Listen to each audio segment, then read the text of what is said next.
I'm Mark Seifter. And I'm Linda Zayas-Palmer. And this is Arcane Mark.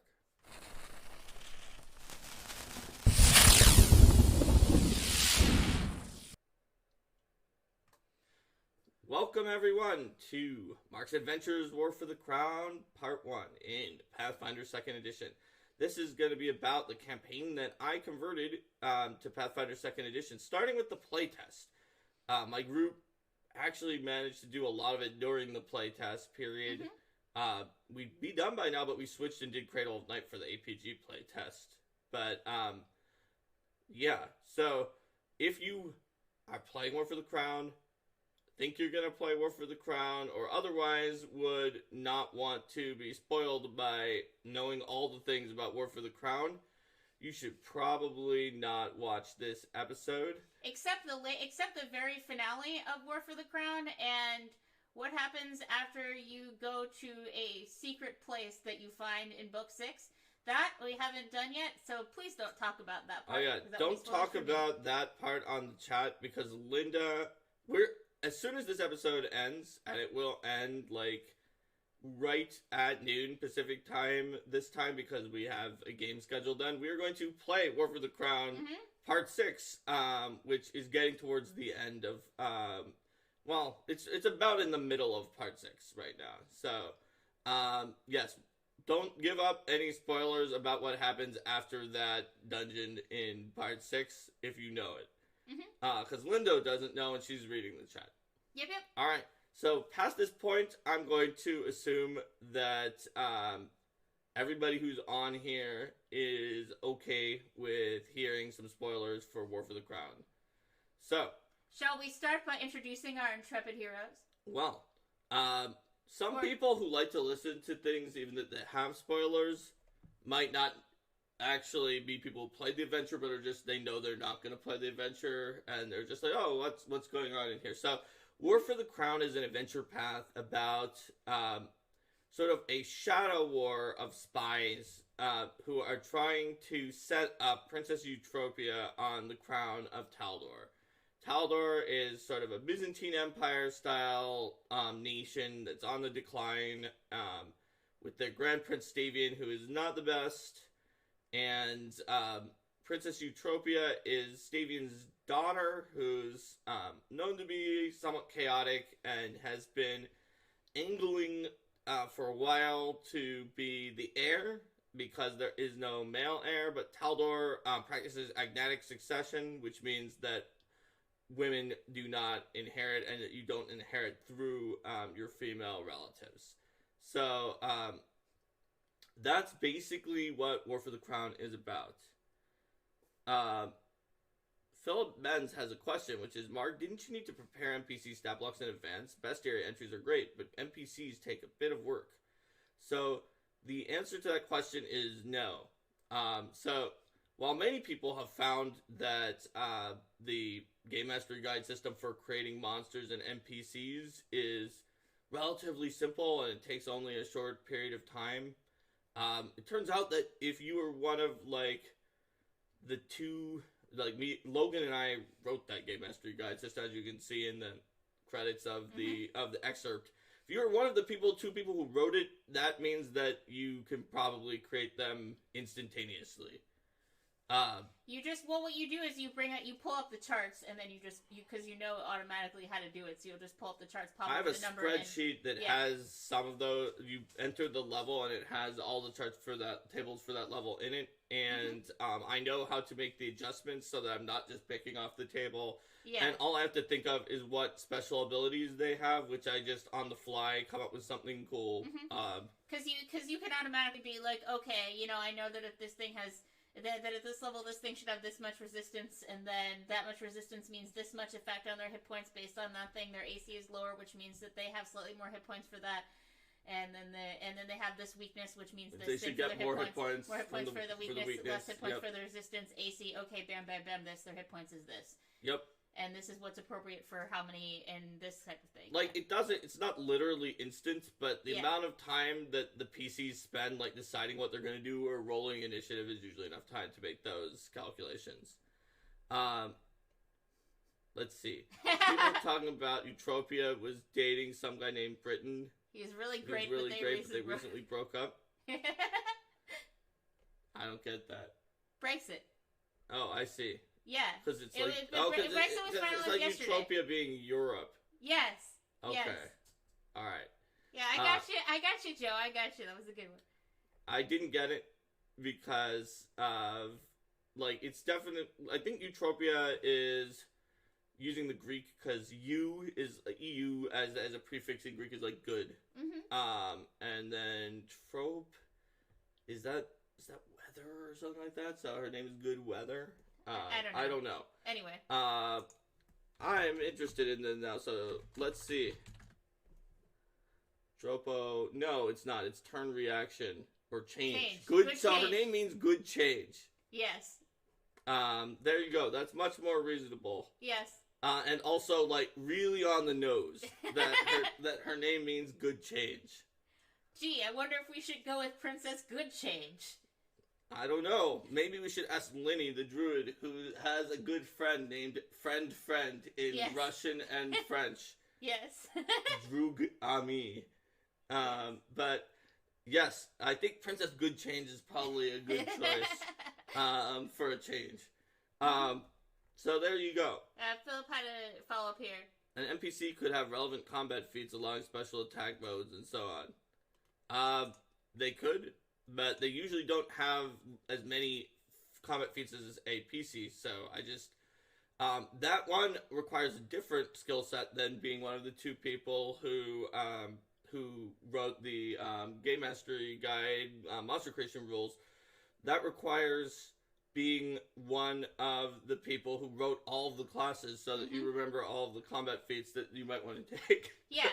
Well, I mean, with making NPCs, I think of it more as, instead of thinking, what are all the feats that they take, what is, if you want to make someone feel like a fighter, thinking about, maybe one fighter feat chain or one general fighter ability that you want them to have, or one small package of abilities, rather than saying, oh, yes, what is their first level feat?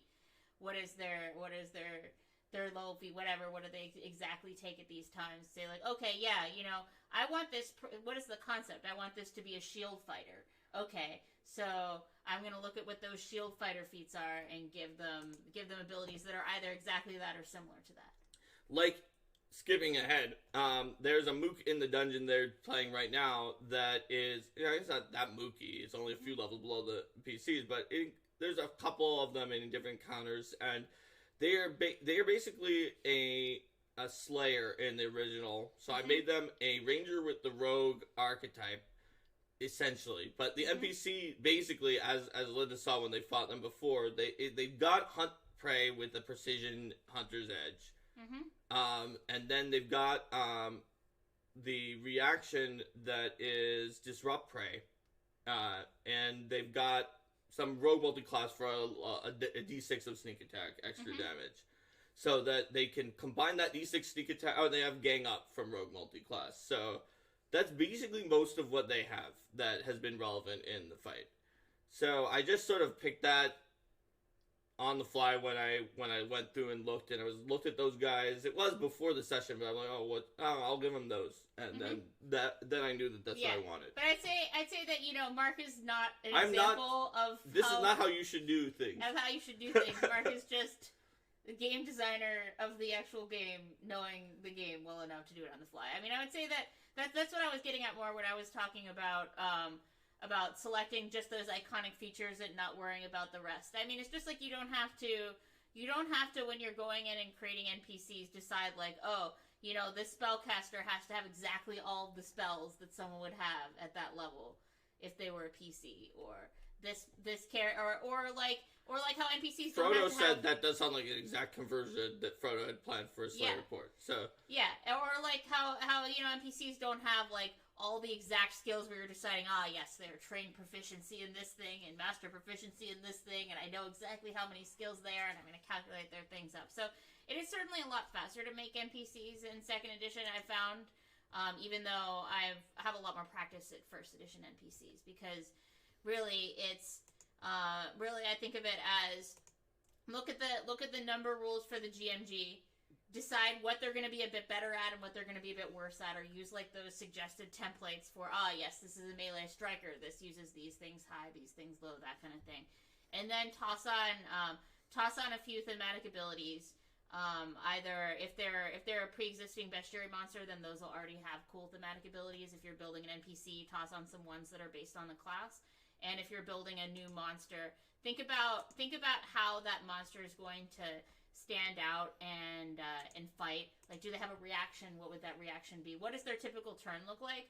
I mean, typically I'd say that most creatures aren't going to survive more than 3 turns in combat with the PCs. So if you have, like, things that they're not necessarily going to want... Those Slayers survived... That fight was... It was moderate plus. It was just slightly hotter than a modern encounter. It lasted a really long time.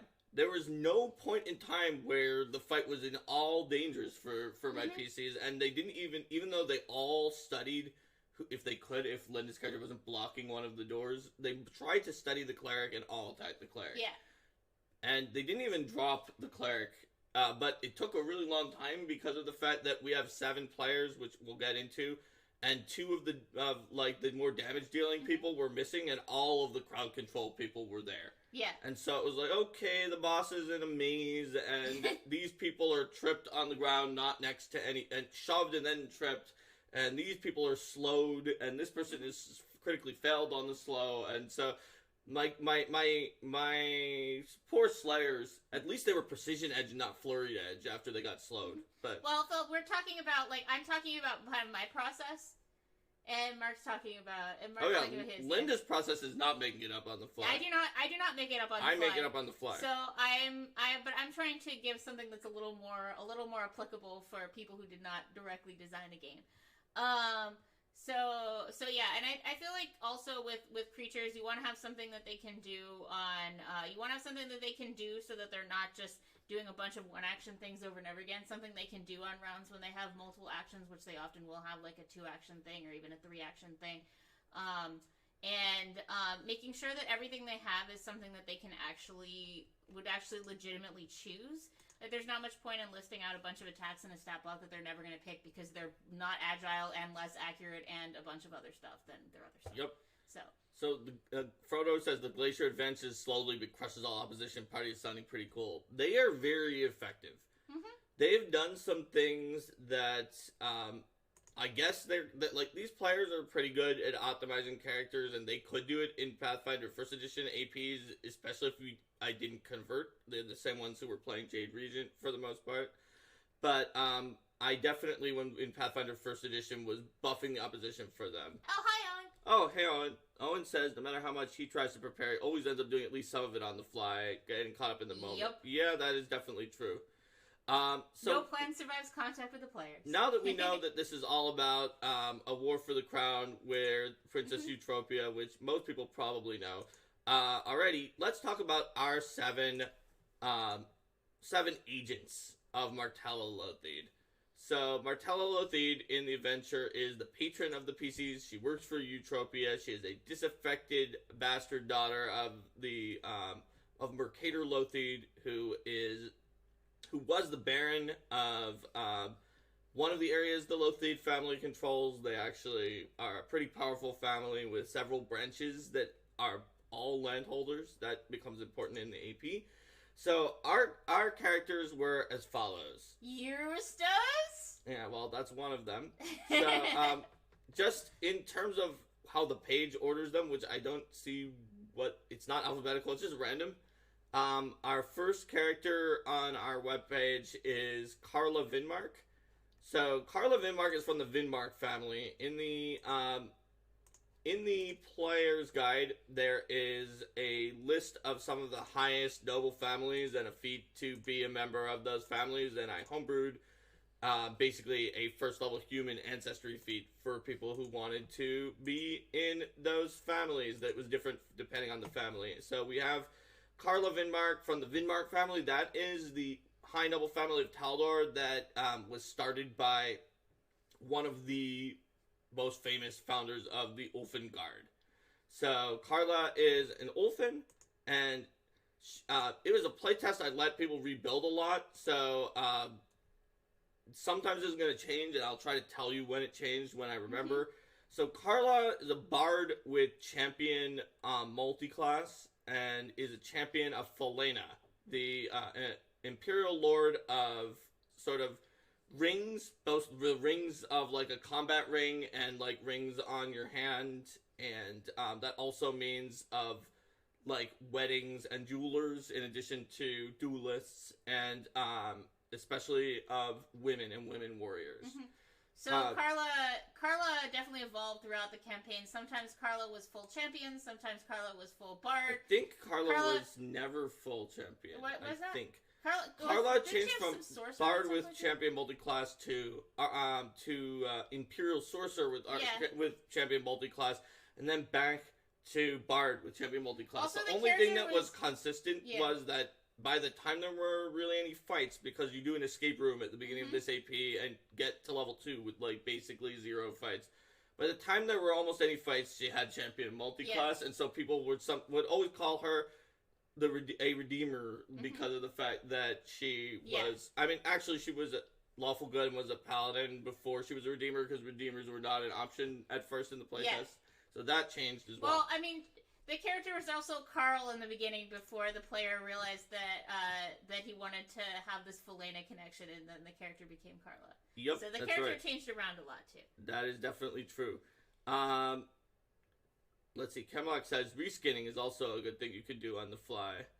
That is true. So a lot of the characters changed, and Carla still kept close to the core of an honorable Ulfin warrior who was fighting for sort of social justice for the Ulfin in Taldor, who not all Ulfin were like the Vinmarks, and some of them were not treated as well as if you were of the Taldan ethnicity, and that caused her to take out the aegis of sort of a lot of the other non-Taldan ethnicities, but who were citizens of Taldor, and wanting them to have better representation, and also, obviously, as a champion of Felena, was in favor of agnatic succession being abolished, so that women could also inherit.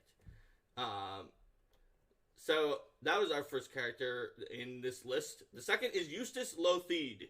So you can see why Linda said his first name when we were talking about the Lothied family. Also, it's Eustace, saying like Courage the Cowardly Dog. Yes, whenever I hear the name Eustace, I can't not think of Courage the Cowardly Dog. Yes, neither can I. So, let's see. Owen says these descriptions have him suddenly rolling around the idea of heritage feats to link players to adventure, a whole world of possibilities. Oh, certainly. There's already backgrounds in some of the APs, but you can definitely create heritages or first level feats that require first level that are linked to the adventure. There's all sorts of things that you can do to fit people into the adventure. Thanks for the sub, Joe. Yeah, thanks for continuing the gift sub. So, with Eustace Lothied, basically the player came to me and said, I want to create a character who is from a high family and is an arcane caster, probably a wizard, maybe a sorcerer, who is just sort of very, very different in thought and is sort of opposed to his noble family because he is kind of very radically pro-peasant and pro-democracy, and his family is pretty stodgy and traditionalist. So I said, well, if we look at the player's guide, the one that says about being very wizardy is the Lothied family, so you could be from that family, and I think that works pretty well. They're also pretty traditionalist, and as you can see in the player's guide, which mentions that your patron is Martella Lothied, that who is a black sheep of that family. If you are also someone who doesn't like that family, then you'll fit in well with her. So that's how we wound up with Eustace Lothied. So Eustace Lothied is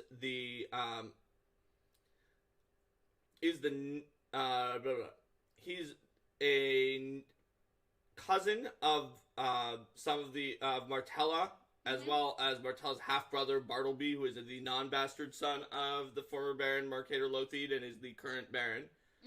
I said Baron multiple times. Count. Count. Mercator was a count, and Bartleby is a count, and they are in control of a county called Marat. this is relevant in part 2.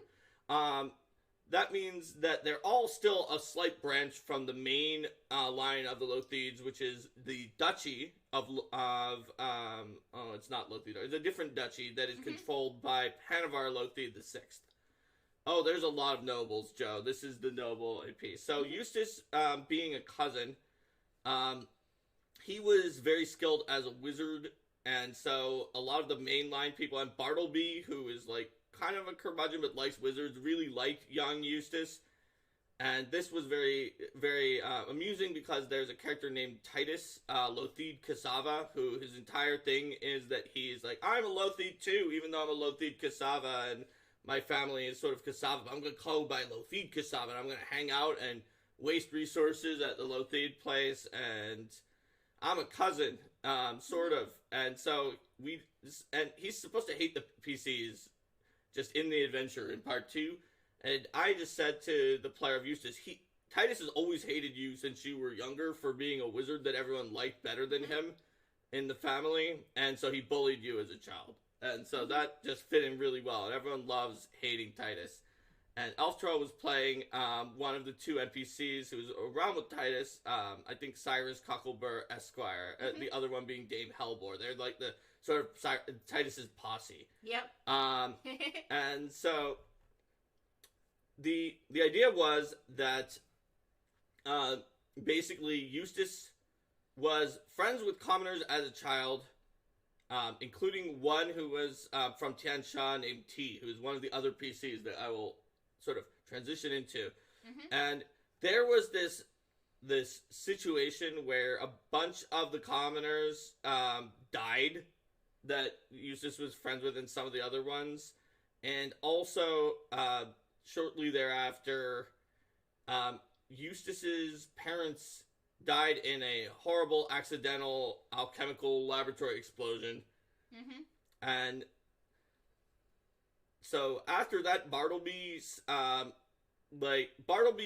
sort of paid for and sent away Eustace to an elite wizard prep school and away from County Marat, where he's been for a while, and he just graduated that school before the adventure path. And as you guys might know if you've read the AP or played through part 2, in the chat, Elftro says Arcane Failure Titus. Arcane Failure Titus. There you go. There's a lot of discussion of throwing rocks at and hitting nobles, throwing rocks at nobles. Nobles don't throw rocks, they throw flutes or champagne. That's all true. But, so, those of you who have played and got through part 2, if you know Ellers, the Sakiel, who's in part 2, Ellers the Sakiel is the one who killed those peasants, and, is also the one who created a scare that caused the accidental explosion on purpose that killed good old Eustace's parents. And at that point, Bartleby was just legitimately concerned for Eustace's safety, and that's why he sent him to the wizard prep school, because he did not want Eustace to also be killed during this entire situation because Bartleby, as you know from part 2, was not very happy about this and was actually kind of terrified, but he had to clean up the Sakiel's messes because otherwise he figured he would be killed like his father, who had also been killed by the Sakiel. So there's a Sakiel around. There's Sakiels in this adventure path. Yeah, well, none of the PCs knew about or players knew about the Sakiel being behind I didn't tell him that. He just knew that for his backstory. Speaking of which, T is that other commoner who was from Tiansha, who was friends with Eustace, and she's a rogue. She was, I think she's even more like peasant uprising than Eustace, but it's close. They're both very peasant uprising, and so that's big. You've basically heard her backstory now that you've heard Eustace's backstory, which is that her parents died. She made it out of that massacre, and she escaped, and she left County Marat because she was very afraid. And she's going to meet up again with Eustace, her old friend, here in the AP. So next... Tia is known for being extremely stealthy, and It became kind of a meme throughout because sometimes T's player would join a little bit late, and then the meme was that you never know when T's actually there, just in the shadows, and gonna pop. And now she has legendary sneak, so she always is hiding anyway. So it just completely fits. She may come out and strike from the shadows at any time to assist you. All right, so we skipped down to T, but let's go to the next one on the list, Frogry Iron Temper. So, yeah, Frogry Iron Temper is my PC. She is a dwarf from a traditionalist family of armor, generally, that highly prizes armor smithing. She has long reddish-brown braids with hair ornaments. Yes. She's gonna appear in an upcoming product. Maybe. Mark's trying to get her in there. He gave her, her description came in as one of the possible arts for something. Yep, because I needed something that I was like, this is basically exactly Linda's character, so I could just do the hair color of Linda's character. Yep. Anyway, so she is in this family, but she really likes art. She really appreciates artistic expression as a part of creation, and so. Rico thought you said highly prizes armor sniffing. Yes.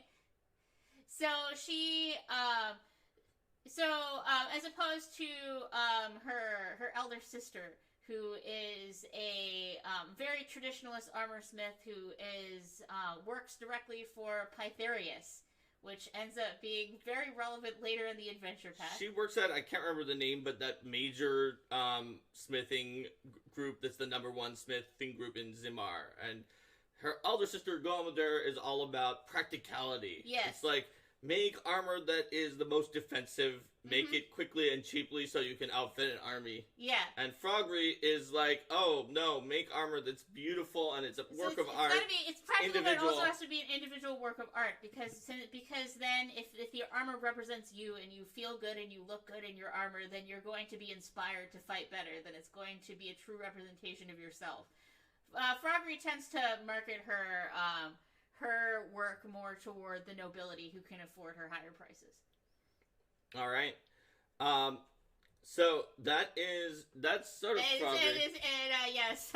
Like say, oh goodness. Someone said, oh goodness. So I will point out, I told Crystal before she left what the PCs were that were in the group, and she said those poor people. Yeah, well, I wanted my character to have a conflict with her family as well. Because I thought that was interesting. Yep. Also, if you think, have I seen the Iron Temper family before? They are also the surface Iron Tempers who are related to some of the Deep Dwarf Iron Tempers who are the Grondiskar, who are merchants. And so I believe that the head merchant in Kevlar yes. is also an Iron Temper. Well, that's because I created Kevlar, so I totally seeded my character's family in that. Yeah. Well, okay. I'm just saying, there are other Iron Tempers There around. are other Iron Tempers. Yep. That's true.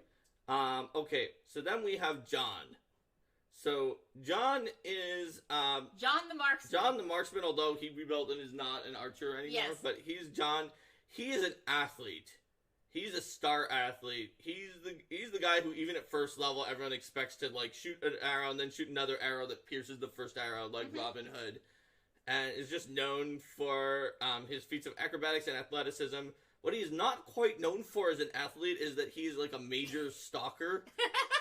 And he'll just always sneak around, and he's very good at it, and just, like, snoop around. Yeah. And there's even a time in the first adventure where there's, like, this secret meeting between Martella and Eutropia that's just in the background that he managed to sneak in on, even though Eutropia is like a 13th level swashbuckler, and he somehow managed to nat 20 or something and see part of that meeting. If there's some kind of interesting meeting or conversation going on that could have useful information or something like that, or somebody goes away and things like that, that he's going to want to sneak after that to pick up the juicy information.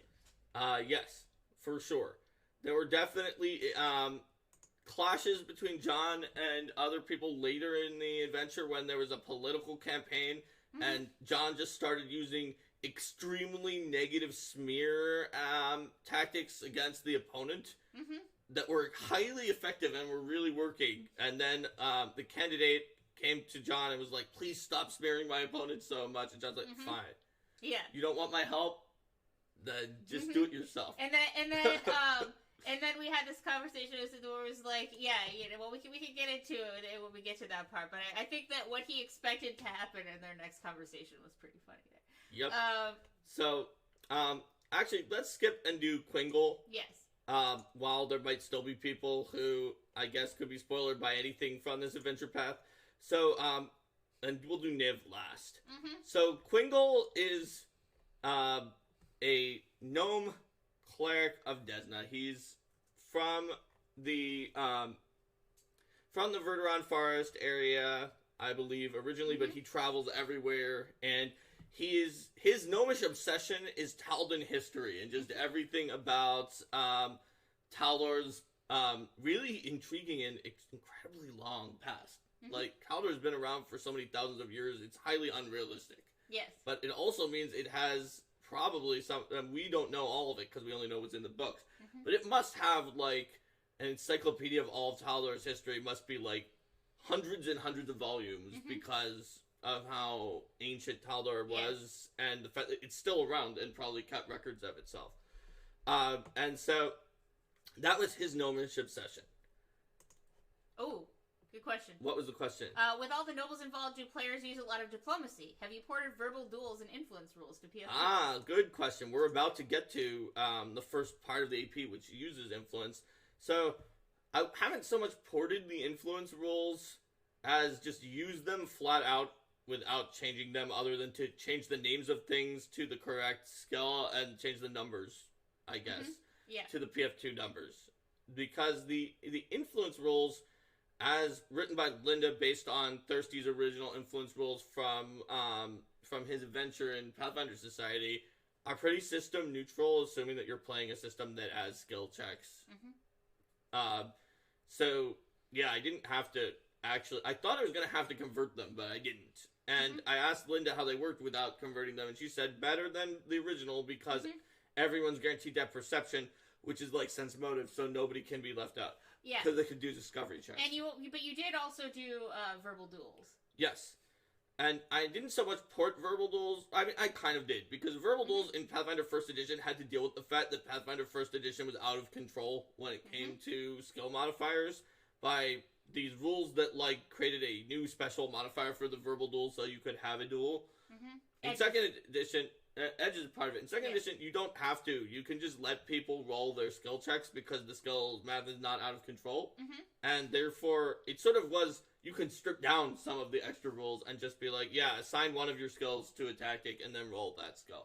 We used a lot of verbal duels, and from Bartleby, who eventually broke down in a verbal duel, as we'll get to later on, to Pytharis and others, there were a lot of verbal duels in this campaign. Stump Monkey says War for the Crown is the best AP. It used a bit of all the best subsystems and other APs, and it's genuinely brilliant. I really like War for the Crown. I wish it was more popular overall. It's a really fun AP. It's one of our group's favorites that we've ever done. But I know that, like, overall it hasn't had, like, as many posts in the even for its length of time out in the forums, in the Adventure Path threads, and it just doesn't seem like as many people are playing it, but I really like it. Yeah. So, let's get to our last PC. And, it looks like Elftro is gone by now. Elftro had been staying for a little while. Mega spoilers for this Mega spoilers connection to the campaign. Because of this NPC. I mean, I can say it in a way that's less spoilery, but, so, I'll just say it, and those of you who have read the campaign will know. And Linda has figured this out because we're about to do the confrontation about this, but, this was the reveal of this was literally the cliffhanger we ended on last session. Yeah, so Niv the Alchemist he told me, he's like, oh, we're doing a playtest. He was like, I want to be out of character poking at the edges of the system for exploits, so in character, my alchemist became an alchemist because he wants to hack reality, and he wants to find exploits, infinite loops, infinite life, infinite money, infinite items, anything that's broken in the world, in the physics, that's the science that he's interested in. And so, But he was like, and my background is a Taldan history buff, which is the same as the one that the cleric had, and I know about like different Taldan history and culture. And I was like, well, culturally, there's a lot of secret societies in Taldor that have different topics, and there is one that's kind of interested in a similar kind of thing to you. So you could be like writing notes and letters and correspondences with a secret society called the Immaculate Circle if you want. They're kind of into that. He's like, that sounds cool. I would be a part of a secret society. So he's a member of a secret society called the Immaculate Circle. And that's Niv.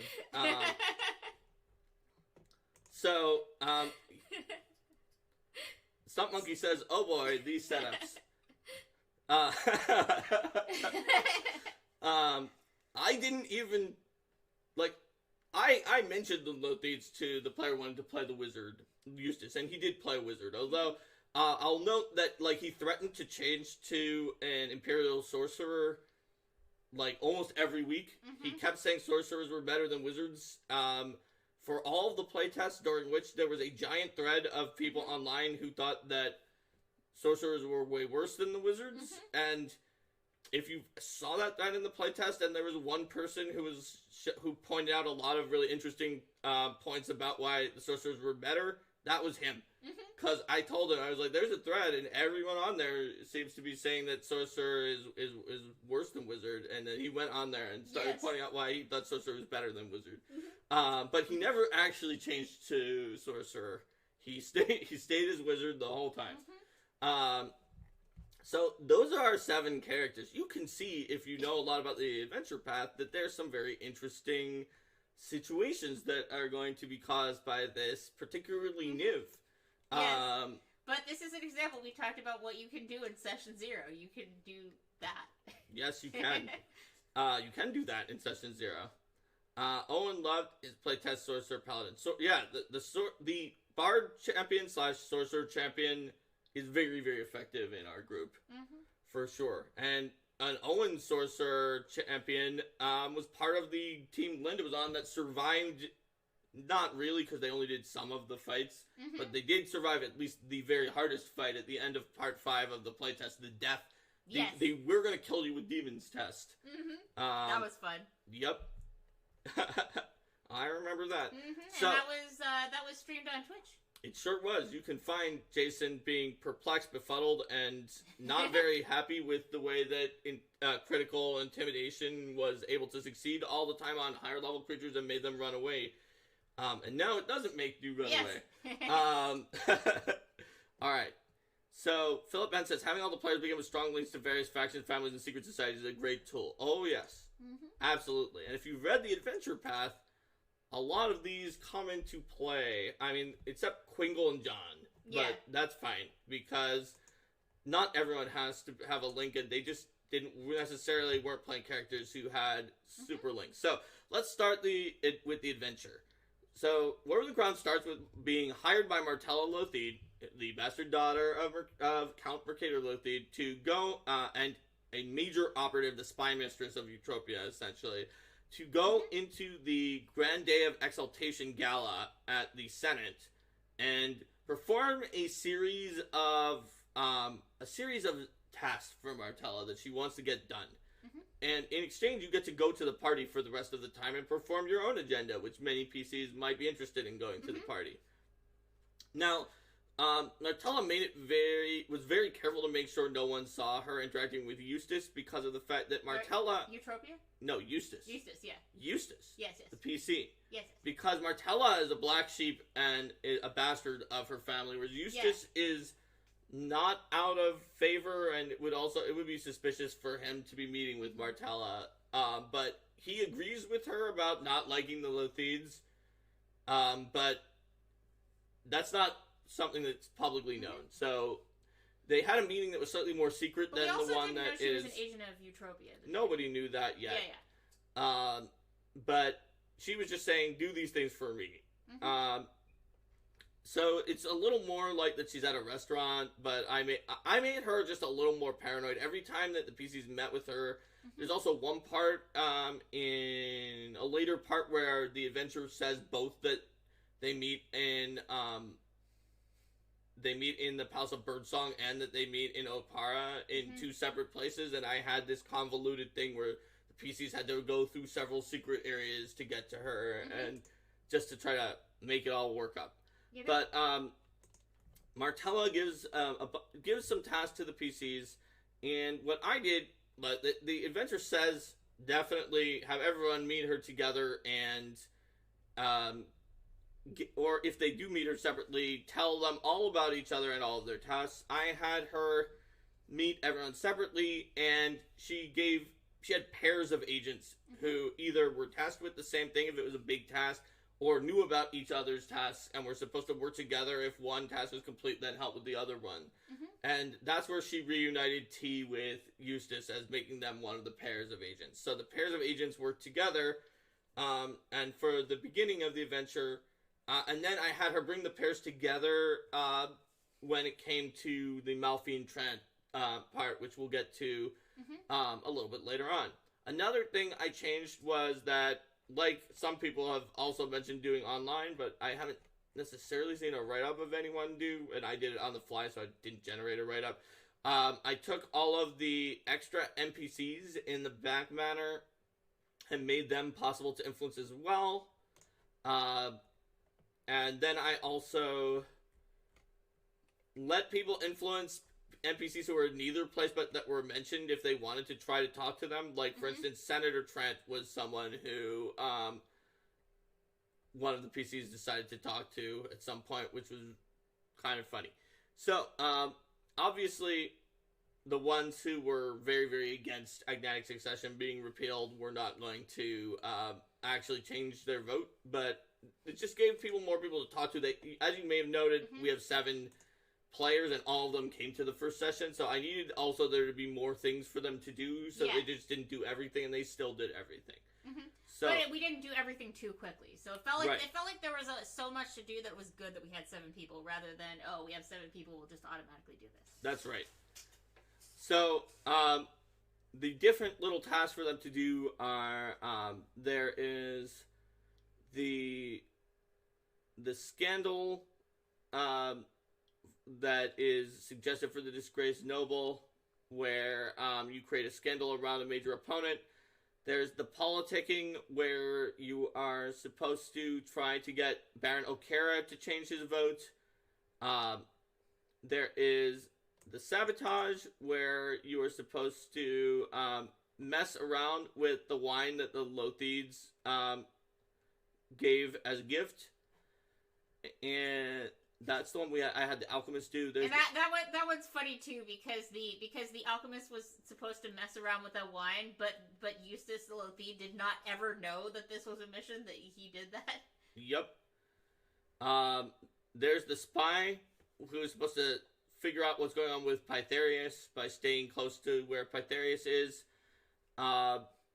And just having a reason to be a little bit close to Pytharius' area, which was, I believe, what you were doing, because you had an excuse since Pytharius brought Frogry's sister to the gala. Which created an interesting dynamic, because my character was trying to use this as a reason to market her art her artistic armor to nobles. But her sister is like, oh, you're wasting your time with all this stuff. Like, you should have come and done the things that I would do. Other than spying, she was trying to go to nobles and show off her artwork. And then the theft, which is stealing Earl Alhadian and Fernisson's stuff, went to T and Eustace. And the politicking and the fraud were Carla and...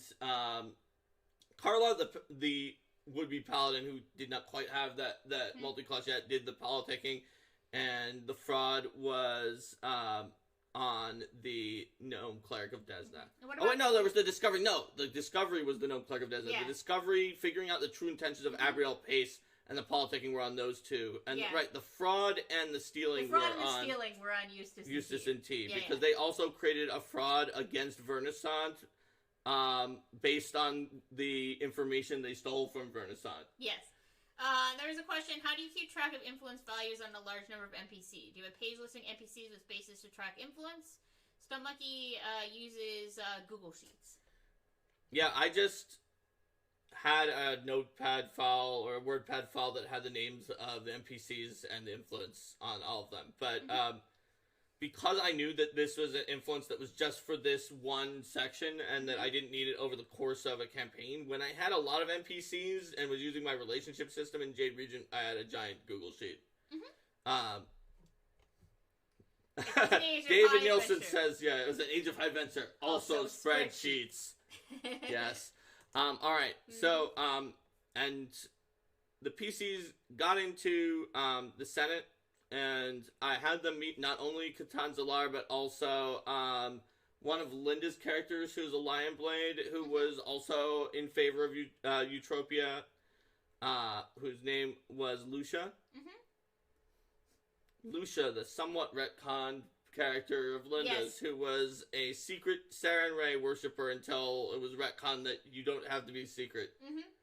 Yeah, she was one of my PFS characters. I stopped playing her after that retcon because, like, her story didn't really make sense, but we had sort of a variant of her show. She was very interesting because she was a very heavily Sarenite, but also very anti-Kadira. Yes. Because she blamed the Kadirans for, like, getting Saren Ray to be banned from Taldor due to their using Saren Ray's worship, like, inappropriately as warmongers that were against Saren Ray's tenets and all sorts of things. So it was very interesting.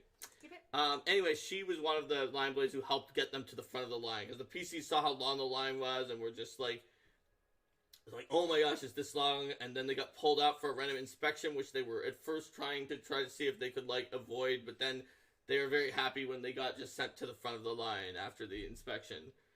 And as you guys know, if you've run the AP, it goes into a giant influence rounds section where there's time ticks where you can influence. If you're the runner, there's also a runner that's one of the tasks. That was John. He was the one running around and delivering messages. That's the and it's a suggestion for the athlete, the aide, who delivers which the put messages. him in a really good position to spy on people, because he would deliver the message and then he could stalk after them to see how they responded and when they opened the message. It also the aide the aide was the only one who didn't have things that he was expected to do except for when he's asked to deliver a message. So everyone else was like, let's get our task finished early and start with the task, but he had time to spy on people even from the beginning. So so we had John running around delivering messages to different people, and he's part of who was spying on Senator Trent. And we had Eustace and T decided they wouldn't just steal the minimum a number of things that they needed to, but they were going to steal everything that Calhadian Verdesant brought. So that when it opened up and the display, it would just be empty. Yes. So they decided to do that, and then to make like horrible rumors about Verdesant by using some of the historical documents of his family tree and genealogy that were in there, but editing them to make it seem like he was not descended from Arnesant, and which is like, if you know about him, his like only character trait, other than what you find out in Pathfinder Society scenarios, that he's also even darker than that, is that I'm descended from Arnesant, the great hero. So we did play those scenarios that were connected to this. We did later play the scenarios that were connected to this adventure path. Or the first one. The first one, we did that during the playtest as well, and then we moved to Cradle of Night instead of doing the second one. Stump Monkey says their player of the runner loved it as a halfling brawler to accidentally bump into nobles. And basically people finished and they wanted to influence the rooms, they wanted to influence the NPCs. Carla, the bard / not quite paladin, made a really good friend with Soka the Fantabulous, the jester, who she really liked. See, this is what he does. This is what he does. Yeah. The player's even like, I really like this jester. And so they were able to gather a lot of information before the day of the event. I forgot about that. There are all those rumors. All those weird rumors, some of which are true, some of which are not. And they were able to, basically, they influenced everyone over time. I think, like, Eustace had Calbio following after him for a while as his city friend until he was able to pawn him off on somebody else. And I added in also several additional people. They talked to Gloriana Marilla was an extra person. She's in here. Oh yeah, she was already available. Never mind, she's always available. But I had some other Pathfinders. I had the people from the back. I added Venture Captain Cordelia Perseus, who's very, very pro Eutropia. You may recognize her from Adventure Card Society Volume Season of Faction Favor Adventure 2, Fanning the Flames. Chemlock, that happened to our party too. The players decided they hate all halflings after part 1. We're like, every time we find a halfling, they're secretly trying to kill us. The party decided all halflings were assassins after part 1. And they were super biased against them. And they decided that halfling chariot racers in part 2 were going to all try to kill them. There's still a thing on the wiki about how maybe the Night Swan was the 3 halfling charioteers. Yes, but the Night Swan is... that were all on top of each other under a cloak. The Night Swan is, if you ever heard us talking in the past about a page where we just speculate ridiculous things about an NPC, that's the Night Swan secret identity. So when we get to the Night Swan, we can read some more of those. Like, in part 3, there's this lawful good halfling who just helps you meet with the council, and everyone was like, that halfling's going to be assassinating people. He's poisoning the Baron who's sick. And all sorts of other things like that. And it's like, he's just a halfling, guys. Yeah. Yeah, there's Wasilka. And they were able to influence everyone, pretty much influence every area. They fairly quickly influenced whatever the area was that, like, can give you extra turns, which then gave them extra turns. I can't remember which one that is, but there is one. I think that may have been one of the... If it's the one where you can move more quickly, maybe John did that. I can't remember exactly. It's been a while. But they all were able to do all the influence. And they even influenced people in the back matter. They didn't influence them all the way, because I told people which ones were, like, the primary ones. And they influenced all of those. They influenced many of the ones who were not primary, all of the areas. And...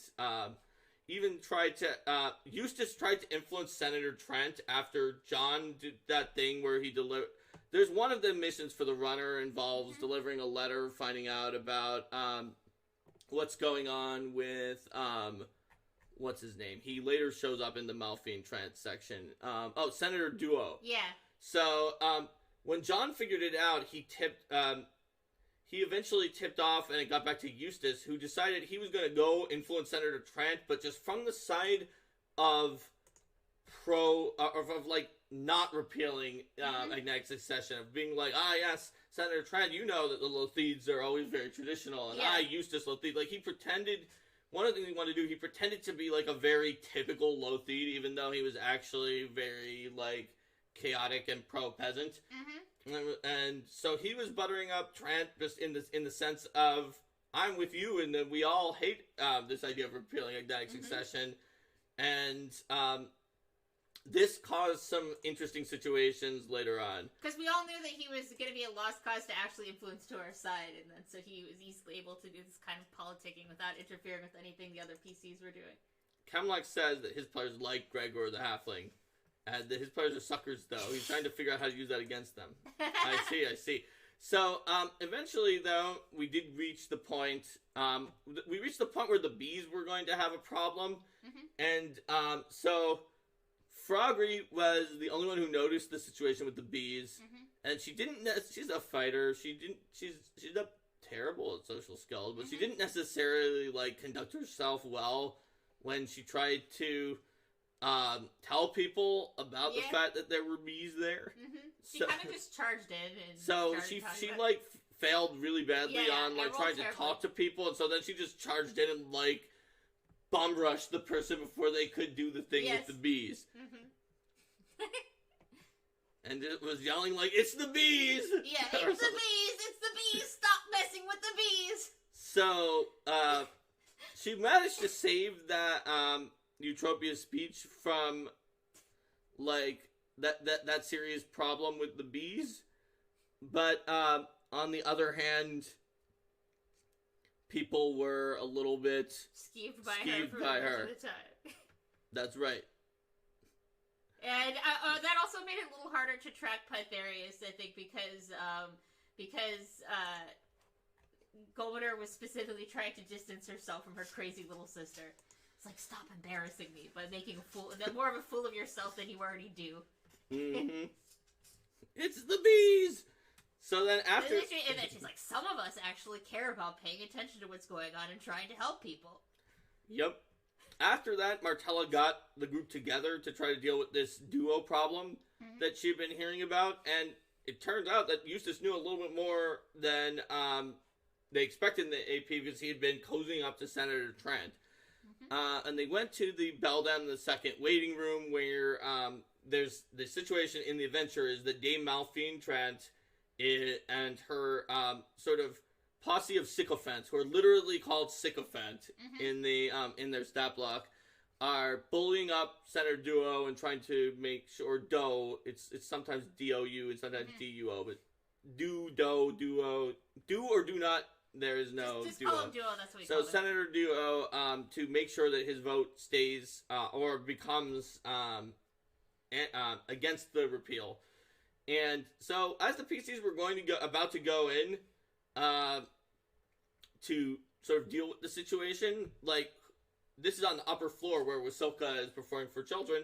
So the player of Carla just sort of like says, all right, I'm going to try to send a message subtly to Wasilka, and then did not tell me what the message was, but just kind of like did like a wink and a thing with their hands. And so I was like, okay. And I was thinking, okay, Wasilka thinks that based on this, because I was not told. So based on what I see, Wasilka probably thinks that the PCs are planning to go in and like murder some of the people in this room, and that she should be making, and that she thinks that's funny. So she'll just do a really loud performance that's distracting. So I said, okay. After that, Wasilka starts doing a performance that's really loud and distracting, so people can't hear whatever you do in the room. And the player's like, that's exactly what I wanted. She and I are so connected. We know what each other are thinking. So they went in there and they actually managed to do something that was not any of the options that are usually expected for this, which was that they basically managed to convince Dame Trent that Eustace had just been talking to her father, which he was, and that they're going to take care of Senator Duo, so that Dame Trent doesn't have to get her hands dirty, because a noble shouldn't have to do that, and as they can see, Eustace has brought like an Ulfen and some like dirty commoners to do it. Yes. So they eventually just convinced her to do that, and then they faked having beaten up Senator Duo. But actually, we use like makeup and other things like using that to paint bruises on him. Using some makeup. And then did we put like a rock in his shoe to fake a limp or something? Something like that, and like gave him like a disguise of being beat up a little bit, and then he was grateful that they'd saved him, and as in the adventure, did all the things he normally does, where he wants to give them a reward and of the next day, and he thanks them for rescuing him. So that was one way of dealing with Dame Trent, which became interesting later on in the adventure. So, as usual, the rest of it played out pretty much as you would expect. Stavian comes in, they open the wine from the Lithides, and it's terrible. And they're gonna have the vote, when, of course, all of those mercenaries from Andoran and Galt come in and start murdering everybody. And erupts into panic. I let the PC stay a little bit longer and than just being cutscened, and like Carla made like an illusory object to try to block some of the things, and then eventually they got hit. And sent to the escape room. And my character's family totally thought she was dead for a while. It was like, oh, Froggery, she died heroically. Because Golmander escaped safely with Pytharius. That's obviously. right. As Frog is like, "Where is my sister?" It's like, it looks like Pytharius is a badass and is defending himself, and he's like charged off, and Golmander is in tow. So he charged off to try to like find where Stavian is. Yeah. So then they suddenly got teleported into an escape room. So when there was not really much of a conversion of the escape room. It's basically an escape room, and they did the escape room the way you would expect anybody to do it, but it's kind of an interesting escape room. When they were done with the escape room, they got out into that was really cool. We don't usually see puzzles that intricate and interesting in published adventures. Yep. Because some people don't like puzzles, and there's even the sidebar in there. But I hate puzzles. For if your group doesn't like puzzles, for how to get around that. But so by then they were level 2.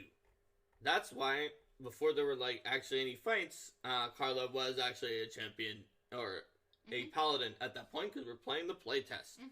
So they got out and they met their new friends. They fought the Walkofens, the undead that were in the wall, and then after that they met their new friends, Lord Wilfin Bodalos, Sir Griffiths Plastion, Lady Gale Urban, as well as Joan Zubari, Dame Malphine Trent, and of course from before. Yes, and of course the Emistos Gulben, the friendly halfling, and they all gave like some of their valuables that they couldn't carry because that escape room has a lot of really heavy stuff that's valuable in it.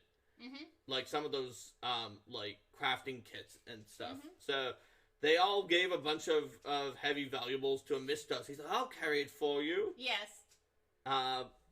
Yes, we made him carry. Well, he offered to carry our treasure. And he also offered. He's like, "I'll give you my handkerchief, my favorite silk hanky, as payment." Of course, like all halflings in Part 1, he was terrible and evil. Yes. Stunt Monkey says his players fell in love with Calbio, and Stunt Monkey's a monster. My players didn't necessarily fall in love with Calbio, and they actually did not open the letter that was supposed to be from his parents because they thought that was for him, so they didn't get the like whole my boy thing until much later. Until later on. But yes. So they met with their friends, including the great new halfling friend, and Malphine was just kind of confused overall because of the fact that like Eustace was working with her father, but also there's all these other people, and eventually they were able to influence Malphine. They actually, the alchemist had succeeded in influencing her during the gala. They were just influencing her because, well, yeah, we helped you with this thing. At the later end of the gala, and I counted it towards influencing her later on. And they eventually did. So, that she was more on the party's good side as they continued onward through the dungeon, and they dealt with some of those animated objects, and my players really liked the way that like the animated objects, like when their construct armor broke, they suddenly became easier to hit and just sort of changed states. They got their first relic. I converted all of the relics to second edition as well. They were attacked by animate wigs and things, and then they were like, "This is Taldor. Everything is just an object that'll come to life for an undead." And then we were debating whether or not we're going to pick up the wig. It's like, it's just a wig. Like, come on, it's not going to attack you. And then it totally was animate hair. And then it was like, oh my god, everything. But it was a wig of disguise. Yes. People wanted it. Also, they met the Vicar of Arodine. And they earned Arodine's anger by sort of intimidating Vicar of Arodine. Yes. Stunt Monkey had Calbio be a lot more present so that people would fall in love with him. he was definitely around, and he just continued following at least one of the PCs the whole time and talking to them and being very folksy and down to earth.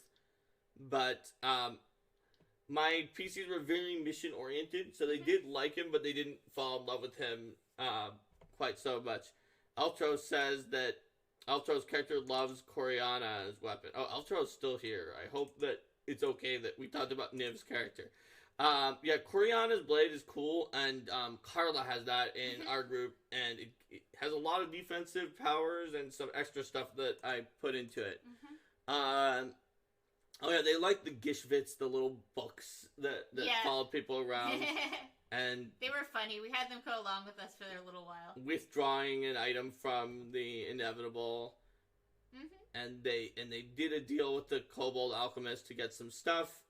And so eventually they met Dagio the Great and Powerful, and that was Dagio the Great was a very interesting fight for the PCs, since he is a rat wizard with rat swarms. But they managed to take him down, and then Niv was like, "Oh, I want to send a report on this to my wonderful friends." Yes, so Dagio, given that they found some of the research in like how Dagio was the result of a wizard who tried to use the daily spell preparation in a sort of degenerate way to create an infinite loop of infinite life based on the magic power of just like, I'll just trigger infinite spell preparations on the same day and it'll just sustain me forever. And it killed him, but his familiar became immortal, so he decided to write back to the Immaculate Circle about, oh wow, this guy figured out it didn't quite work, but it was on the right track because it worked for his familiar, an exploit that you guys might not know about yet. It was funny because Eustace was suspicious of his friends. Like, don't just go writing reports to this shady secret society. It's like, and then he's, of course, Niv doesn't listen to Eustace saying don't talk to your friends, and still writes reports back to his friends. So he has no reason to think will ever be a problem. Yeah, they're just friendly. And then, of course, the true treachery was just after the boss fight when Emistios, who had some of their items, it would be even funnier if he just ran away with them, but backstabbed them with his other halfling assassins. They're like, we trusted you to carry our gear. But they didn't decide at that point that they were untrusting of all halflings, though, because they were still with Silka, who was their friend.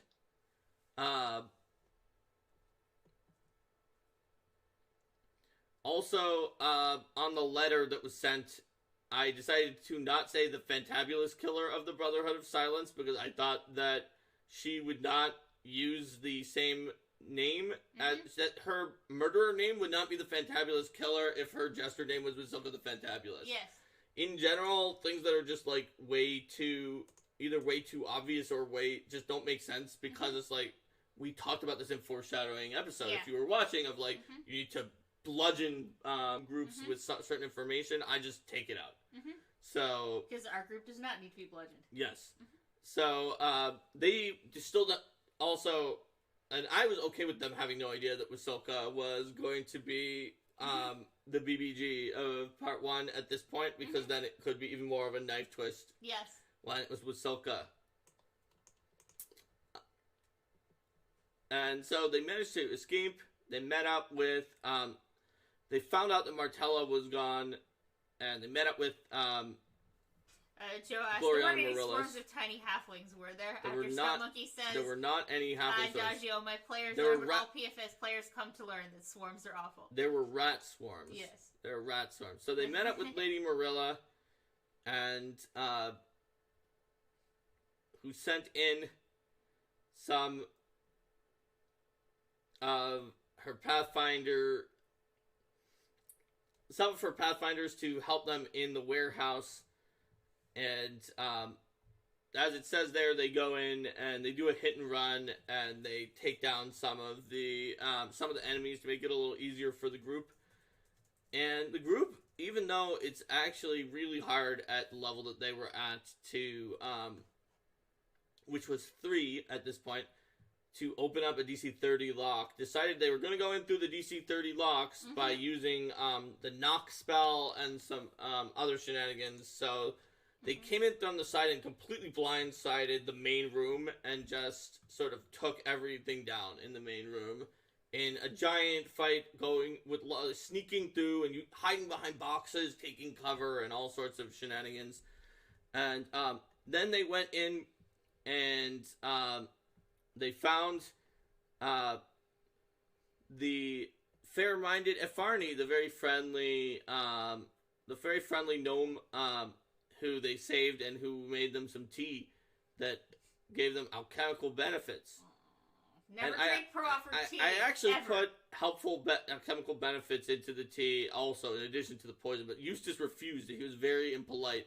And Froggy was like, "You're being so mean to this gnome. I'll drink yours. I'll drink that one too." Yep. I got double poisoned. Hooray. But the gnome was so clearly the secondary success condition for those Pathfinders who ran away from the warehouse that they failed to achieve. I don't know. I just thought there was no reason to be rude to this person, because how likely is it that someone's going to offer us tea that's going to be poisoned? Yeah, they're probably not a Wayang. Alright, so, and they also took down, of course, everyone's favorite, Mr. Smiles the Third, who was up in his office before he could get away. So at this point, they went down into Martella's safe house, and they did not go the route that had the Fentionet.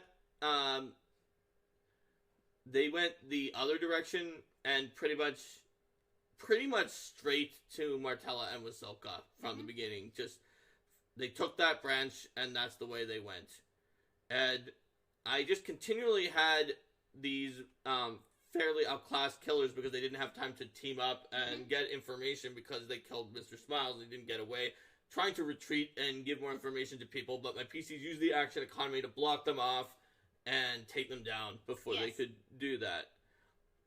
And so they managed to get all the way to Wasilka without alerting her, which is, for PF1, it is very rare that the PCs would get to that point.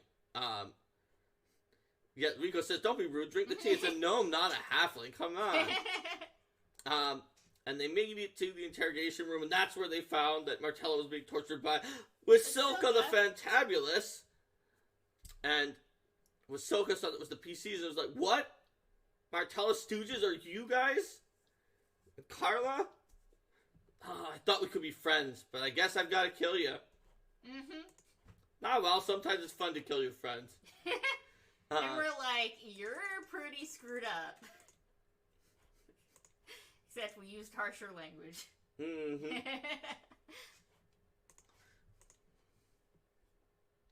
wasn't Carla like, "Come on, you?" It was Silka was even like, "Come on, you're the Stooges?" Because they knew to look out that Martella's Stooges were going to be down there because they sent a letter saying, literally, "Keep watch over Martella's Stooges while we dispatch her ladyship."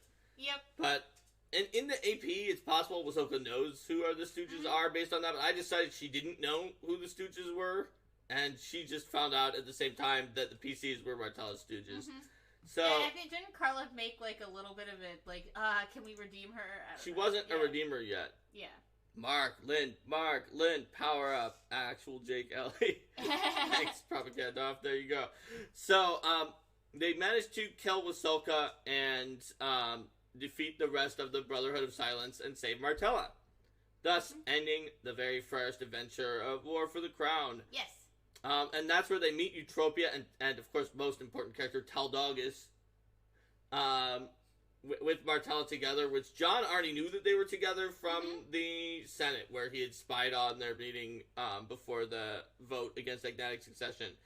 And that is when Niv made his report to the Immaculate Circle about Dagio, the great and powerful. Wasn't Eutropia, like, kind of side-eyeing John because of the fact that John had already been someone who, like, had snuck up on one of their previous meetings? Yes. Yeah. Because she eventually spotted John. Yeah. The Stump Monkey said the genuine, but we're friends from his wife when they saw she was the bad guy was a moment to live for. Yep. But I think this really helps set the tone. People were really like, when it was Wasilka. Yeah, they really liked set the Wasilka. tone. It's like we gotten poisoned by the tea. Wasilka was the other one. We really knew at this point that it really showed our PCs, because our PCs didn't come into this with a sign over their head saying, "We're in a campaign of political intrigue." But it signposted to us that we needed to really be careful about who we trusted and what was going on, and that we were in a game of paranoia and spycraft. That's right. And in the in the Utopia question and answer session at the end, there's a lot of like questions for jerks who say things to Utopia, and my players weren't really asking a lot of them, like, did you kill your father? But eventually John asked, what do we gain by supporting you? So yes. I could give the I would hope the value of an empress's gratitude would be plainly obvious. You will be paid, of course.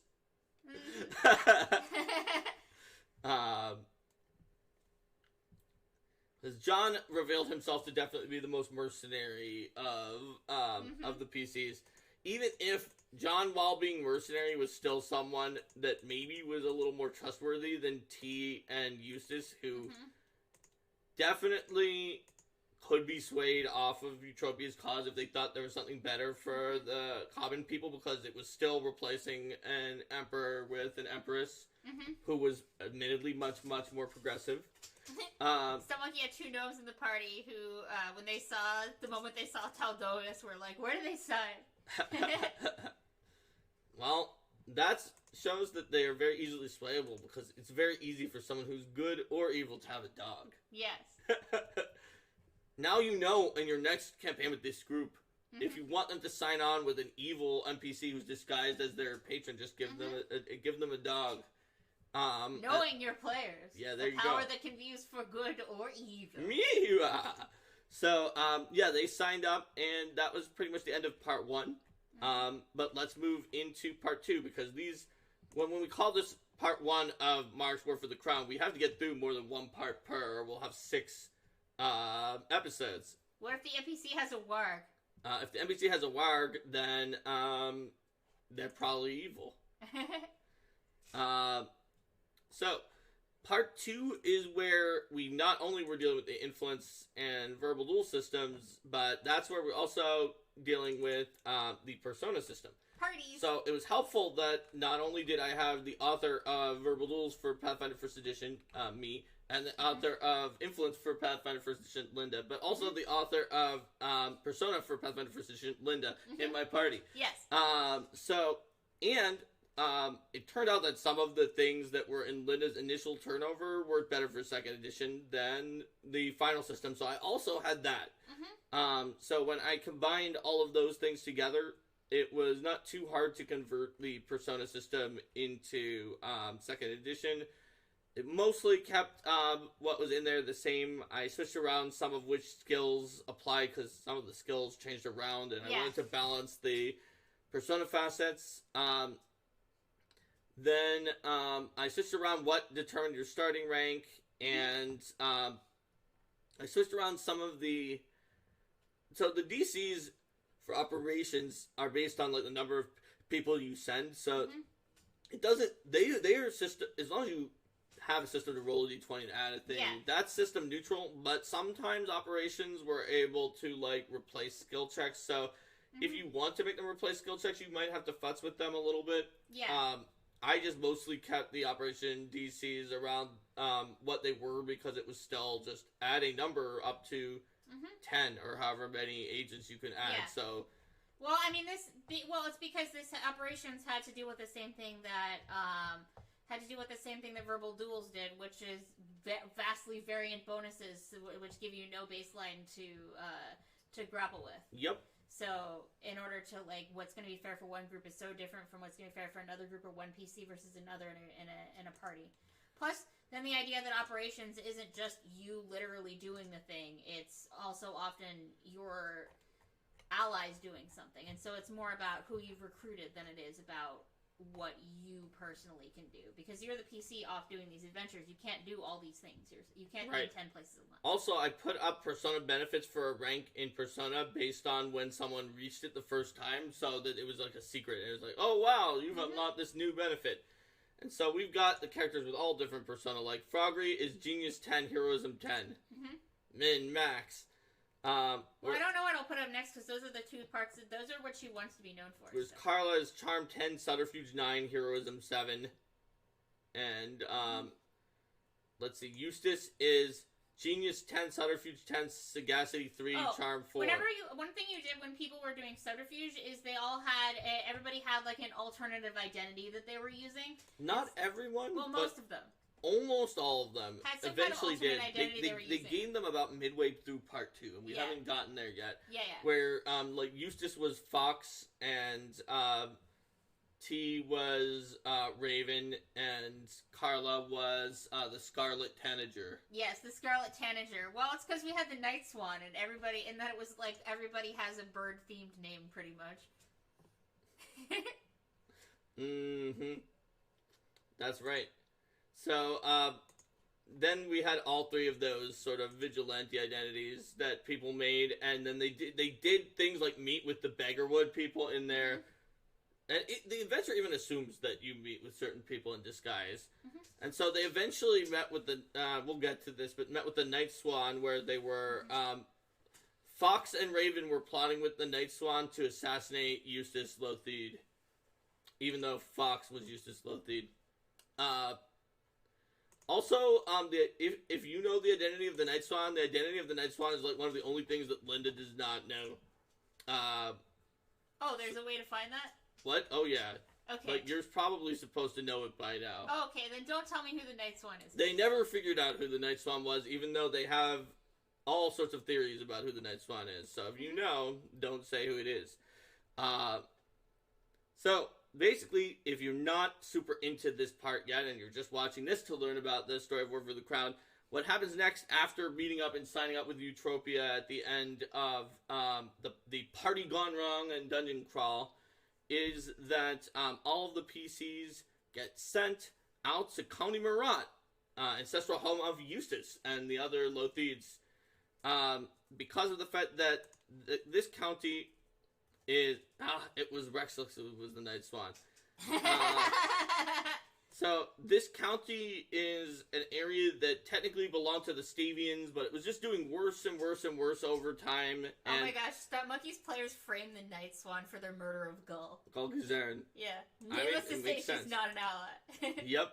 So, County Marat's been doing worse and worse, and the Stavians has pawned it off on some of the branch Lothides to be the count of that area and to rule this Palace of Birdsong that is in that area that was technically belonged to the Stavians after, according to legend, like Shellen sent down a songbird onto a Stavian who was nearby. So, that is why they always have the Tanager Jubilee, based on that Tanager that was sent down.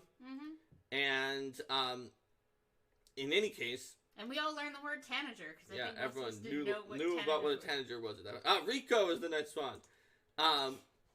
So, I'll read off again what all of my PC's theories of possible Night Swans were. It includes everything anyone ever said, some of which were meant to be jokes, but many of which were serious. I'll read that off later on. So, well, yeah, we've got some stuff about County Marat and NPCs. So basically, Martella sends the PCs to go there, and sort of subvert the county. Here's where I took a little bit of liberties, because usually they fake up a, sort of, these fake paperwork saying, like, the most noble-ish of the PCs is actually the heir to the estate, the Bettany estate, where the widow Bettany died and had no heirs, and nobody was living there for a while, and the poor, temporary tribune had to basically do everything in that area, and no one was going to counterclaim. But I decided that Eustace, who was like a branch of a branch and a cousin of Bartleby, that basically his father was like a Lothide, but his mother was a Bettany. Or like not exactly directly descended from Widow Bettany, who had no children, but, like, in the Bettany line. And so that, in fact, if you claim that agnatic succession was repealed in the Senate, which is hotly contested because of the fact that, well, there was about to be a final recount just to make sure, but it did have enough people, and they're like, okay, we're going to do the final recount, and then the massacre happened. Yes. So a lot of people say, well, they had enough. and some people say, but the recount didn't finish, so it's not official. But if you do claim that agnatic succession was repealed, then Eustace is a Bettany just legitimately. Yes. Because his mother, that he can inherit through his mother. Mm-hmm. Through the line of that involves several female relatives. So they put up some paperwork that indicated that Eustace basically was saying, well, you know, agnatic succession really is gone now, and Eustace is in charge here, and that is how they got their Bettany heir. So that was a little bit different. And so it was Eustace and his friend Carla, who a lot of people thought was his lover because she didn't want to be said to be a servant because she was from the Vinmark family, and then all of his servants. Yes. His court alchemist, his court artist / smith, and his other servants were the other PCs. At least that was their cover identity. Yes. And it honestly became more and more the case over time, like in some ways. Because that was the political cover, but also we gained benefits by association to Eustace's Star Rose. Yep, at least for a while. Then they sort of became the famous group of people who people actually knew were working for Eutropia. Yeah, but for that part, it was beneficial to our PCs. At this point, no one knew they were working for Eutropia. Also, the Lothides, if a bit stodgy, were also based on the precedent of reclusive Duke Panavar VI, were staying neutral in the War for the Crown. So they did not reveal that they were working for Eutropia, but the basic mission is to go in, to take over the Bettany lands, and to undermine Bartleby, who is the Count, to the point that they can just seize it back and take the Palace of Birdsong. The reason being that the Ulfengard are not letting Eutropia in because of the contested rulership, and she can't get access to any of her money because those bank accounts have been frozen. So basically, this is a way to get money and a way to get a base of operations by seizing it back from the Lothians. So as a note here, reminder of what Mark said before about how Bartleby had Bartleby's past connections to Eustace. Now Bartleby's very fond of Eustace. Yes, Bartleby is fond of Eustace and saved. Eustace doesn't know this, because Bartleby wasn't like, oh yeah, people were being murdered by a Sockhill, but and I was worried about you, but saved Eustace from being killed by sending him to that boarding school. But Eustace had always been a little bit chaotic. He knew all of the people who were at this Tanager Jubilee or at least most of them from his childhood, although Subsinia was always very reclusive, but he knew that Baroness Legate Adela Voinum was way too lawful for his taste and very disapproving of his many chaotic antics, but also was the one who always noticed when he was doing sketchy things because of her very high perception and sense motive. And he knew Baron O'Cara was very nice, but was a little bit too lawful for his taste too. And of course, he didn't really know Honora Piscum because she wasn't even the tribune at the time. But of course, his favorite of the barons who served under was Baron Telis, who was like a little more chaotic and interesting and into sorcery and magic. But Baron Telis didn't show up. Baron Telis didn't even come to the party. It's so sad.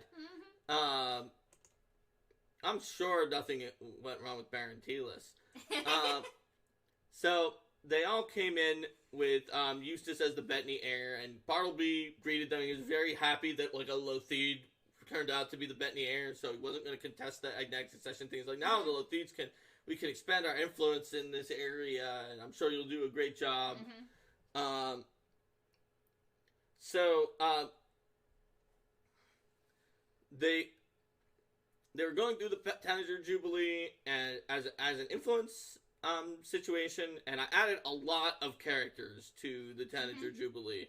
So let's see if we have if you guys kept track of all of them in the to the NPC, in the NPCs. War for the Crown NPCs page. Yeah, I think you guys did. And then some of them don't have pictures, but well, we can see what you guys said about all of them. There are the pictures, and then counting some of them don't have pictures. Yeah, well, cause so that's good. That's great. Yeah. So we have Baron Telis, Eustace's favorite Baron. So in Lothidar, Count Bartleby Lothid. Let's see what it says in the wiki. The former Count of Marat. Okay, spoilers. They deposed him. Yeah, well, I updated their descriptions, so just like how Telis said. And it's like Archbanker Paril, Marat's High Priestess of Abadar. She's glad to see Eustace growing up and accepting responsibility. Gold Guzarin, the cleric of Abadar, is the sheriff of Marat. He's obsessed with law and order, even for a priest of Abadar. And then some characters I made up, like Portia Reston, the owner of Lothidar's general store, and a merchant who could get magic items bought in.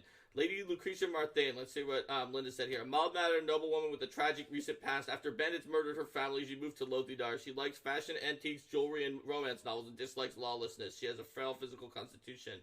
Leander Hylas, Aedile of Lothidar. So the title of Aedile, which I'm probably mispronouncing, actually, I could probably look up the pronunciation and not make my Latin sound terrible. Yeah, that's the correct spelling. Let's see what Merriam-Webster says is the pronunciation. It is, there we go. It is I'm not as good at reading, is there no, it's Aedile. No, I think that's right, Aedile. I was pronouncing it right. Okay. So, yay. Yep. The Aedile is a Roman position, much like Tribune, that handles like festivals and buildings. So I decided that in addition, since we have tribunes, which we clearly have, that everyone could have a tribune and also an Aedile. Yes. That added more NPCs and baronets in some cases as well. Titus Lothib Cassava. It says Eustace's least favorite cousin. He's a prideful jerk who cares little for the well-being of others.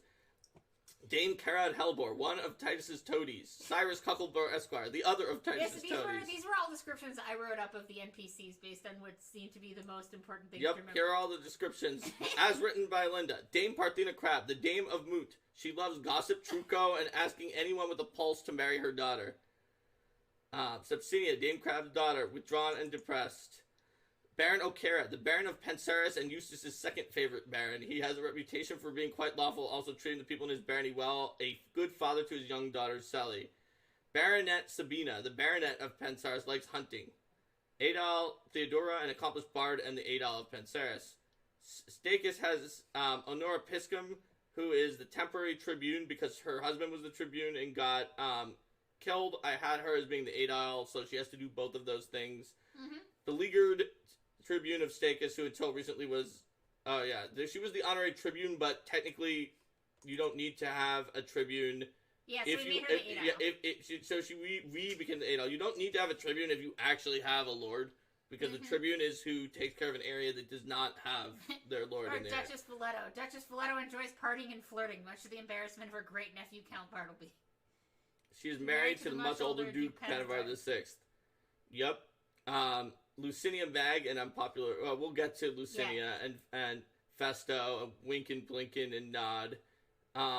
Volinaris had Baroness Adela Vuinum. It says, the Baroness of Volinaris is a no-nonsense veteran of the Taldan Cavalry and tactical genius, appreciates direct honesty and despises flattery. I added Baronet Gallius as her baronet. Then we have the Night Swan. The mysterious figure hates nobles with a fiery passion. She attempted to assassinate Bartleby at the Tanager Jubilee and met with the Raven, the Fox, and the Scarlet Tanager in the woods. Duke Pennevar VI, like all 5 Pennevars before him, Pennevar VI has established himself as one of the most powerful arcane spellcasters on Golarion. This is because all of them are actually the same Pennevar. Is known for causing accidents. Oh, well, yeah, they didn't know that quite yet. Yeah, we didn't know that quite yet. And, oh yes, I also had Atticus Vernissant, who was part of the family of Calhadian Vernissant, who came to the party. Yeah, like I said, I updated some of these when important information... Also, what happened to, I guess he got moved to part 3, but your good friend, Yander Mercandus. He got moved to part 3 because he was a lot more important in part 3. That's true. I say good friend because Frogry actually influenced Yander Mercandus a bunch. I actually became friends with him. I thought he was cool. This kept happening. We kept being like, this NPC is cool, and then... Because he was a merchant. He was a merchant. And so she wanted to get her stuff sold. Yeah. And he was so friendly, I thought he was going to be a great contact to have.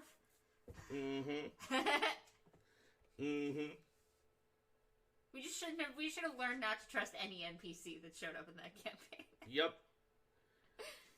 So, yeah.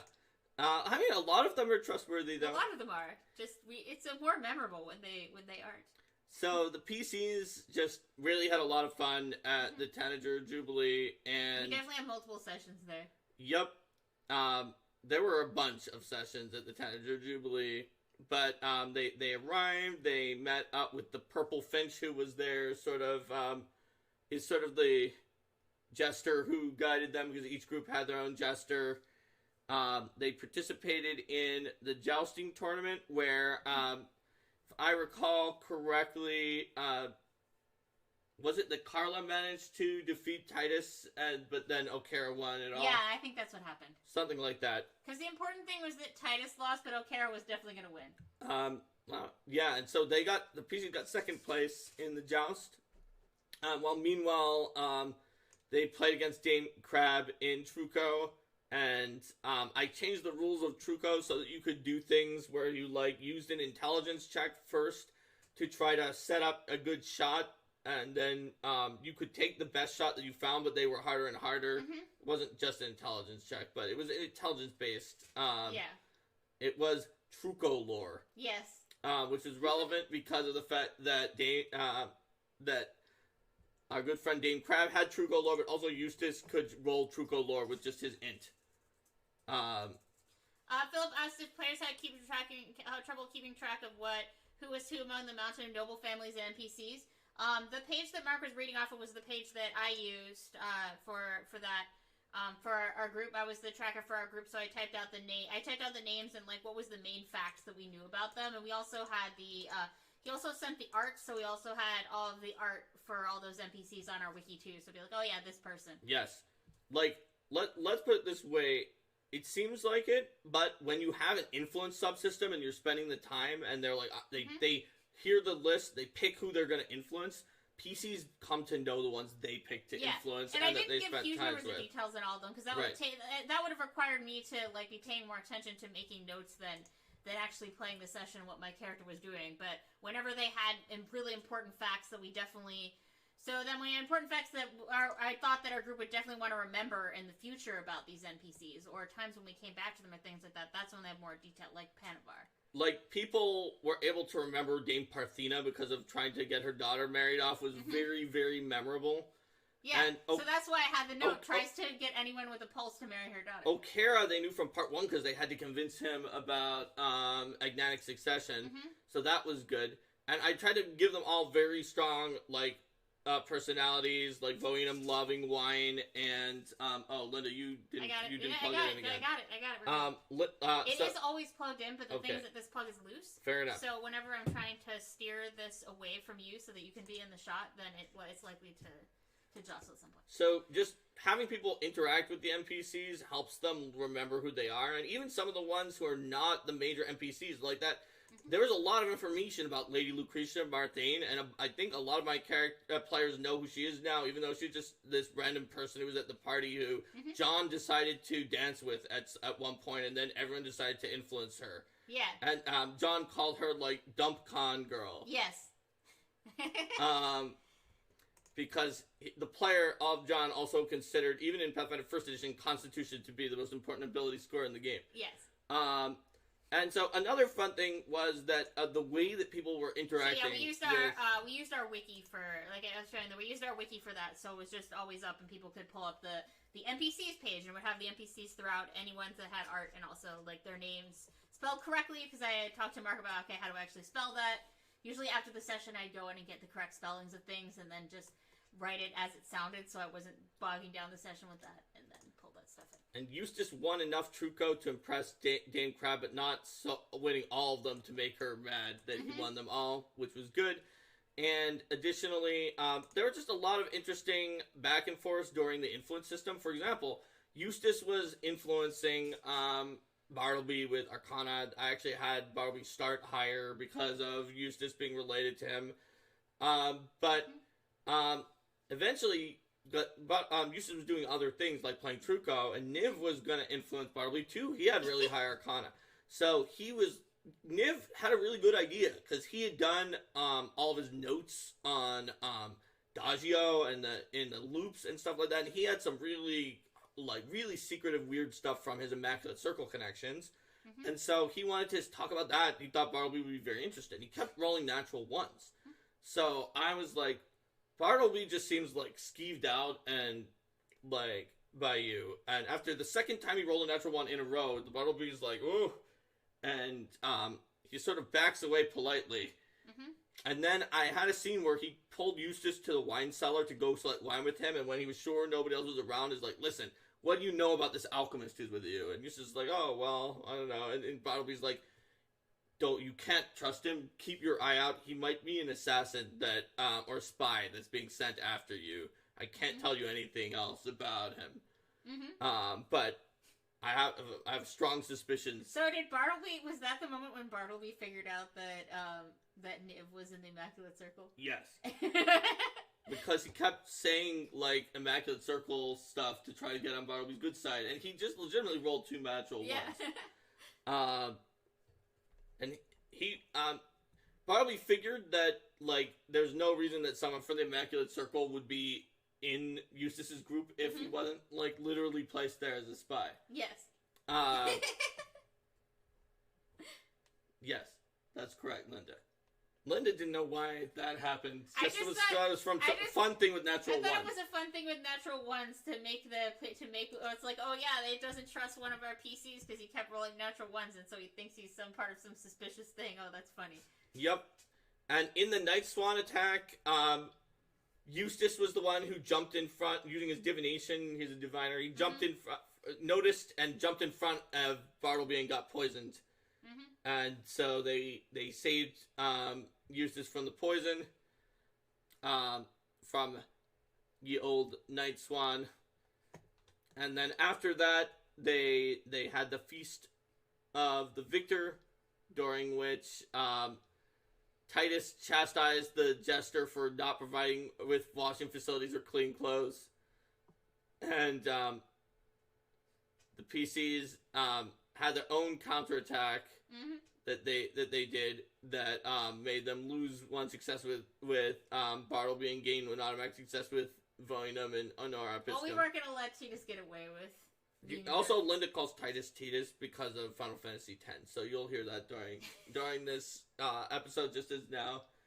Yes. She also calls the player of Carla has a Iron Fang Invasion character also named Titus, who she also calls Titus. God damn it. Titus.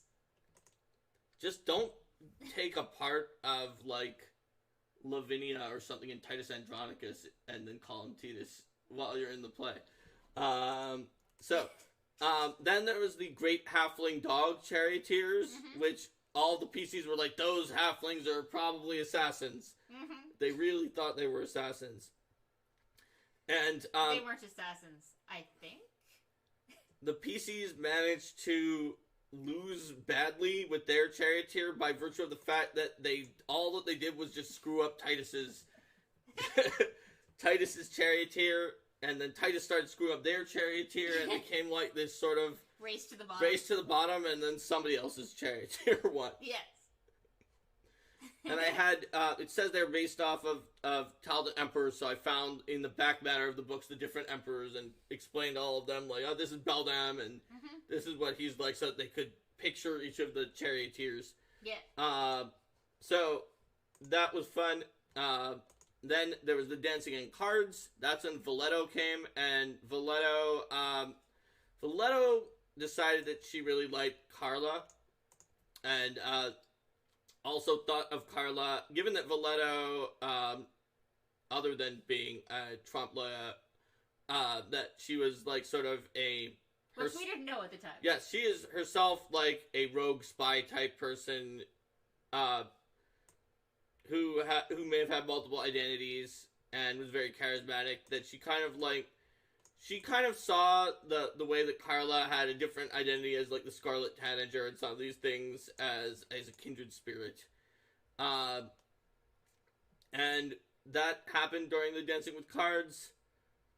We did not actually play towers for the card game, but we saw who was dancing, who was playing cards, and there were different NPCs to interact with. I decided which one was which. Joe says they're all overcompensating for the exaggerated stature of most of the others, that all halflings are assassins. But, in fact, the charioteers were not assassins. And also, when it came to the nightmare interludes, I decided to give the nightmares to T, because of the fact that Ellers gave her nightmares of her parents being horribly massacred by him. She was the one who got away. And so she was constantly having these negative effects and was not sure what was going on. Mm-hmm. So that was day one of the Jubilee. There was a lot of influencing of these different NPCs, and that the dancing cards is when John was dancing with like Lucretia and some of the other party members were dancing with. We should probably break here since our game starts in 7 minutes, people. And we're about to get into day 2 of the Jubilee. So yeah, we will start with day 2 of the Jubilee in part 2 of My War for the Crown. Mm-hmm. Move on to some of the other Sunbird Saboteur situations that and hijinks that the PCs got into. So, hope you guys enjoyed hearing about some of like the weird stuff that was going on and my conversion into Second Edition. And they will find out more about Niv's friends in 10 minutes. In 10 minutes, because they are in a Immaculate Circle place where Niv has his giant laboratory because he's part of the inner circle. Yes, please vote if you have not already. Right. That's right. So let's say bye to YouTube. So you guys stick around. Mm-hmm. Bye, YouTube. If you're not for YouTube, bye, YouTube.